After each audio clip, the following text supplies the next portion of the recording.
Olá! Nós vamos começar a estudar agora a estrutura básica de uma redação. E uma dúvida bastante comum é sobre por onde começar. Talvez para muitos essa seja a etapa mais difícil. No dia da prova, um tema será apresentado.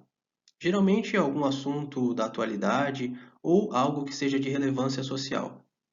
A partir da leitura desse tema e também dos textos motivadores que serão apresentados juntamente, é importante que você já comece a pensar no seu posicionamento. E também é imprescindível que você faça um rascunho. Nele você poderá anotar expressões, ideias-chaves, lembranças, textos que tenha lido, declarações de que se lembre, enfim, tudo que esteja relacionado ao tema apresentado. Depois de fazer esse esboço, é importante começar a pensar no corpo do texto, na estrutura formal desse gênero textual. Depois que você já tiver as suas ideias em mente, é hora de começar a pensar em que lugar do texto cada uma dessas ideias irão aparecer. É como se você estivesse montando um quebra-cabeças e decidindo onde cada coisa vai ficar. Ou seja, você vai começar a dividir os parágrafos. Basicamente, os parágrafos são divididos em introdução, desenvolvimento e conclusão. Na introdução, você apresenta o tema ao leitor e também já direciona, de certa forma, qual é a abordagem que será dada a ele, revelando o seu ponto de vista sobre o tema. No desenvolvimento, que é a parte mais extensa, é a hora de você apresentar os seus argumentos, explicar, justificar por que você defende determinado ponto de vista. Já na conclusão, você deve ser bem sucinto. É o momento apenas de retomar o que já foi dito, resgatar algumas informações e enfatizar o seu ponto de vista. Então, no primeiro parágrafo, eu tenho a introdução. Nesse momento, eu vou apresentar a minha tese, ou seja, eu vou expor o meu ponto de vista sobre o tema abordado e também já vou apresentar os argumentos que eu irei utilizar para defender esse ponto de vista. Mas lembre-se, é apenas uma apresentação dos argumentos, não é o detalhamento nem o desenvolvimento deles. No final do primeiro parágrafo, eu vou apresentar uma proposta de intervenção para o problema abordado.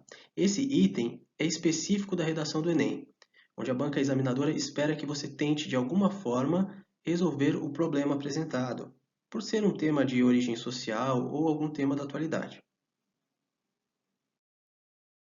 A partir do segundo parágrafo, eu já tenho o desenvolvimento do meu texto. O desenvolvimento é a parte mais extensa, por isso que é bastante importante nós organizarmos da forma correta. É importante que cada argumento seja desenvolvido em um parágrafo específico. Eu não devo nunca misturar os argumentos para que o texto não fique confuso. Então, nesse modelo, está sendo sugerido um parágrafo para cada argumento. No próximo vídeo, nós vamos ver de maneira mais detalhada como desenvolver argumentos. Existem técnicas específicas para isso. Bem, e o último parágrafo é o momento de concluir o meu texto. Nessa hora, eu preciso considerar o texto como um todo repleto de sentido. Eu não posso mais considerar um texto como uma sucessão de parágrafos aleatórios, jamais. Eu tenho que uni-los de forma que eles fiquem coesos. Por isso que está sendo orientado aí nesse momento o uso de uma expressão inicial. Existem várias expressões que podem ser utilizadas para sinalizar, para indicar o final de um texto, né? Mais adiante eu coloco até algumas sugestões. Pode ser o sendo assim, dessa forma, por tudo que foi exposto, finalmente, enfim. E na sequência, eu reafirmo a minha tese. É muito importante eu reafirmar a minha tese, porque é como se eu estivesse dizendo para o leitor que eu realmente acredito naquilo que eu estou defendendo. Eu realmente compartilho daquela ideia. Esse é realmente o meu ponto de vista. E aí, bem especificamente no caso do Enem, esse é o momento de eu detalhar a minha proposta de intervenção, considerando que foi sugerido um tema de relevância social, algum problema, alguma situação problemática vivida pela sociedade na atualidade. É importante que, no final do meu texto, eu proponha alguma solução para esse problema. Como eu acabei de mencionar, é muito importante que depois de fazer a divisão dos parágrafos, depois de elaborar cada um dos parágrafos, é importante que eu revise o meu texto para ver se ele está coeso, se ele foi bem unido, se ele formou realmente um todo. Eu não posso deixar que fiquem parágrafos aleatórios. Essa é a função dos operadores argumentativos.